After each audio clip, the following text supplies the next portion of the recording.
Magandang umaga mga katresyor. Pangatlong araw namin to sa area ng Katiits natin. At mayroong palatandaan dito na yan o, tinayo na bato. Tapos nakabox siya. Yan o, box yan. Hindi lang na kinurting box, kundi dito ay straight talaga. At sa tabi, mula dito mga 4 meters ay mayroong napakagandang guhit. Yan o, parang letter K. Yan. Tapos sa baba niya, yan, mayroon talagang ginawa yan, parang aso. Ito yung buntot. Yan, mayroon silang ginawa-gawa. Napakaganda yan mga katresyor. At sa tabi niya ay itong yan o, bato na mayroong dot. Tapos mayroon siya kinat dyan o.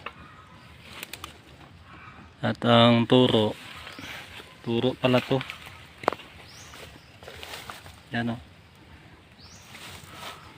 twinter siya papunta dun. Dito ay may arrowhead kung saan nakatutok naman yan sa kanina. Di pa namin yan nakita. Tapos dahil ito ay arrowhead, dito nakaturo. Itong bato na to ang pinaka clue kung saan nila inilagay yung item. Yan o, para yung X na mahaba, pero inverted arrow pala yan. Ibig sabihin mayroong distansya na tinuturo itong arrow na to. Yan o, ito yung buntot niya, ito naman yung arrowhead niya, nakatutok pababa. Kung hindi ka marunong bumasa ay malilito ka talaga, kasi hindi naman na ginawang arrowhead na tuwid, kundi pinanvert nila, iniba nila yung disenyo. Pero ang pinaka-clue nito ay nasa likod. Ito, mayroon pa silang sekreto.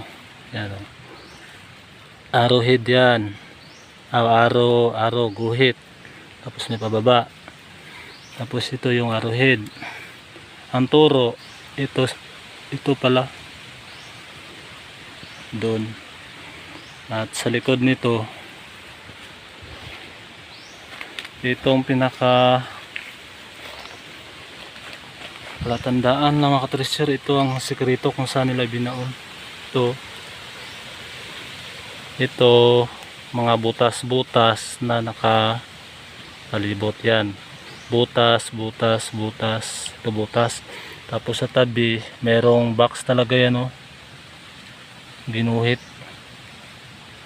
yan, kung nakikita ninyo, box yan. Tapos mayroong dot sa gitna. At itong katabi ay dalawang butas, indication mayroong hakbang papunta doon. Sa reading doon namin na locate. Itong katabi naman niya ay parang nag-G na butas. Yan o, yan, dyan. Ibig sabihin go down daw. Saang baba? Sa likod natin doon.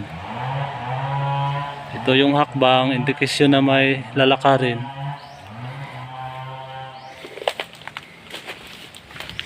Ito naman yung arrowhead, arrow na ang turo ay ito. Yan. Guhit yan. Papunta dun.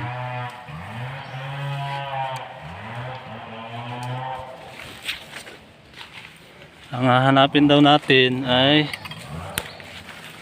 itong mga butas-butas, ibig sabihin bato daw na naka circle o mga naka-umbok na mga bato, marami. Saan daw na mga bato yun? Doon ang turo. Puntahan natin dito. Ito ang tinuturo mga katreasure, kung saan magtataka kayo kasi kahalira dito ang bato-bato. Yan o, mga maliliit lang. Yan o, ito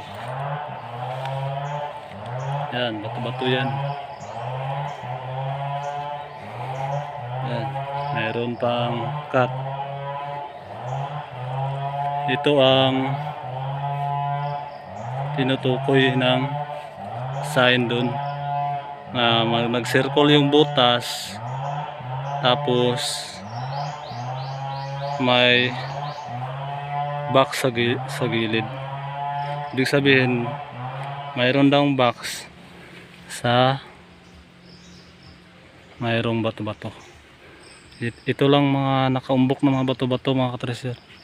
Maliban dito ay ando na kung saan may nagbutas dyan, 2 butas, kasi akala nila andun. Tingnan natin doon sa unahan, pero din nila alam na ang mga sign pala ay doon din nakaturo lahat. Yan o, yan, butas yan. Mga 90s pa siguro yan binutasan, o 2000. Ito pangalawa ay butas din, mga 6 feet ata yan, hindi tinuloy kasi mayroong malaking bato, tapos wala silang nakuha kasi siguro nagkamali sila ng reading. Yan o, paayan yan o, kaliwa yan, ibig sabihin malapit na distansya. Kung saan itong paa ay doon din sila nagbutas. Ibig sabihin pala nito ay hakbang ka ng ilang distansya doon sa may naka umbok na mga bato-bato. Yun ang tinuturo nito. Ito ang palagi kong sinasabi na ang possible area na nilagyan ay sa paligid mayroon talagang mga sign na nagtuturo. Pero sila ay dito nagbutas. Bang siya letter K. Na at bang siya bagi. Kuan ang letter K, tunga din siya, tunga din siya. Oh. At tungaan da. Tunga din siya, gikan ni sa foot marker. Yan. Gikan ni sa letter K. Tabi ng butas ay merong tabas na bato, yan o, arrowhead. Ang turo naman ay dun sa nakahalirang mga bato-bato. Dito ay meron ding hati na bato. Yan o, hati. Pag ganito mga katreasure, winter talaga to, karanasan na namin yan. Yan, papunta doon. Subukan natin ngayon ating i-locate sa frequency locator, 18 kHz mga katreasure.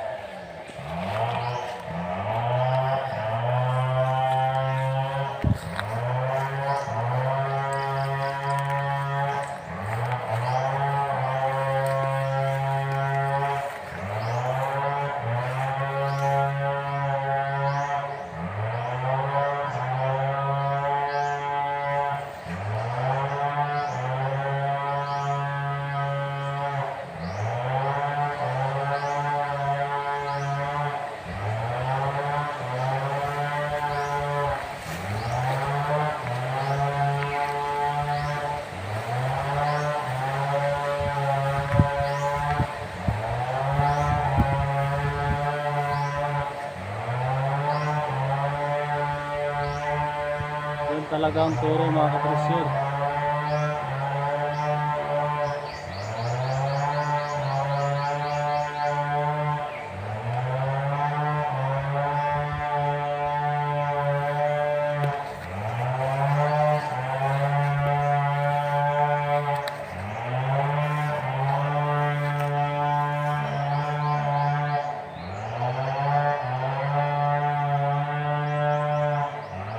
Dini na gasto nga dyan nga. Di na siya mulihok ba? Di na siya birawon.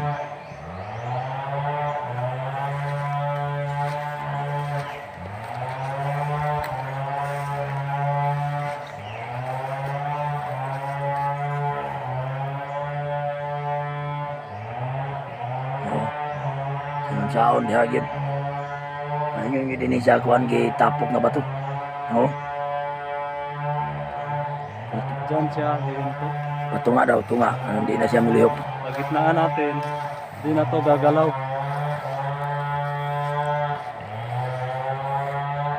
Ano? Wala na siya ituturo kasi nasa gitna na siya. Hagib. Wala na siya ituturo. Wala na siya nilihok.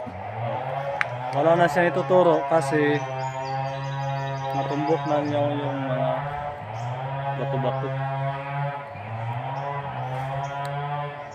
Kanina, doon tayo ay meron talagang turo.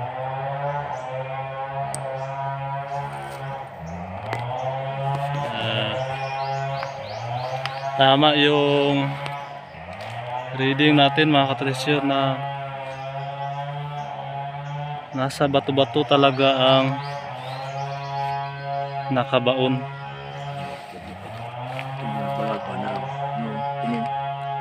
Tudlo ano mapangag-pangag ba Balikan natin dun, yan o, na bato-bato yan. Sa gilid niya ay wala na, ito lang yung nakaumbok. Balikan natin dun mga katresyor. So tama yung reading natin mga katresyor na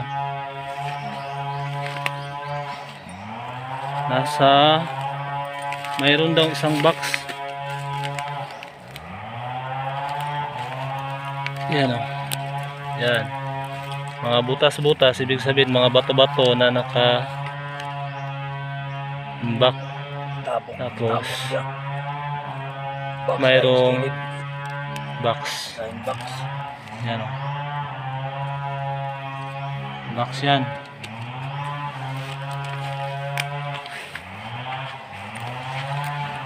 Yan o, naka-box talaga yan o. Diyan. Yan.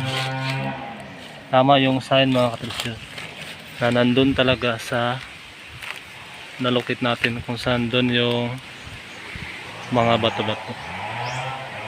Yan lang mga katresyor. Maraming salamat sa yung panunood at sa mga di pa nakapag-subscribe ay sana mag-subscribe kayo para maging updated kayo sa ibabahagi kong video. Happy treasure hunting sa ating lahat. Yan o, yan, nakaumbok na mga bato yan. Diyan, mga bato-bato yan, kaso mayroon lang mga dahon-dahon. Ayos.